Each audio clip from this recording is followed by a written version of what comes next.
la question sur la pertinence d'une formation sur le volontariat à l'endroit des journalistes tient au niveau à trois points. Le premier, c'est que les différents acteurs qui échangent autour de volontariat sur la chaîne de communication sur le volontariat, il y a essentiellement les journalistes qui non seulement relaient nos informations, mais aussi portent à l'endroit de la population des informations sur le volontariat.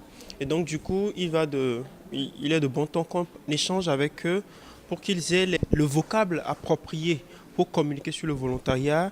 Et pour avoir le vocable approprié, il est utile d'abord de comprendre même le concept du volontariat, de comprendre comment fonctionne le volontariat national, de comprendre en quoi, quelle est la raison d'être, la mission de l'ANVT vis-à-vis du volontariat. La teneur des échanges a été intéressante. Les journalistes se sont montrés très intéressés par la thématique du volontariat et ont même exprimé le vœu de pouvoir avoir plus souvent ce cadre-là pour pouvoir échanger autour du volontariat. Également, il y a cette évaluation-là que les acteurs eux-mêmes ont fait par rapport à leur compréhension avant et leur compréhension après cette formation, quand on faisait une petite évaluation à chaud. Et je pense que ces éléments renforcent pour nous, à notre endroit, la volonté de pouvoir poursuivre cet échange, ce travail pédagogique-là, de toujours échanger autour de volontariat, de toujours permettre d'actualiser auprès de nos différents acteurs la compréhension du volontariat et la connaissance du dispositif de gestion de volontariat au niveau national. Moi, je suis Raluca Besliou, je suis volontaire des Nations Unies. Je suis intégrée à l'ANVT à la part de PNUD. On a fait une séance de formation en fait sur le volontariat dans le monde.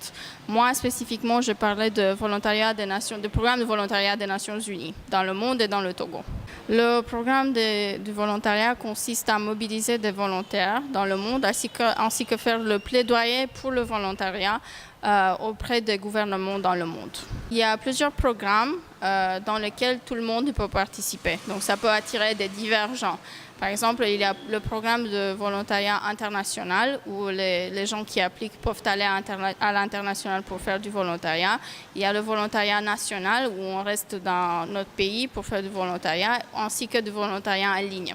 Les candidats doivent avoir 18 ans, sans limite supérieure. Et pour faire le volontariat international et national sur le terrain, il faut avoir au moins 25 ans. Quand on est intégré dans un programme de volontariat, on a l'occasion de faire des projets, d'interagir avec des collègues, de sortir un peu du système académique et d'appliquer tout ce qu'on a appris dans le système académique d'une manière pratique. Donc en fait, c'est une préparation pour la profession d'après que les volontaires peuvent avoir. Et je pense que si on va à l'étranger, c'est aussi une opportunité magnifique de connaître un autre style de vie, une autre manière d'interpréter le monde, de voir le monde des populations locales.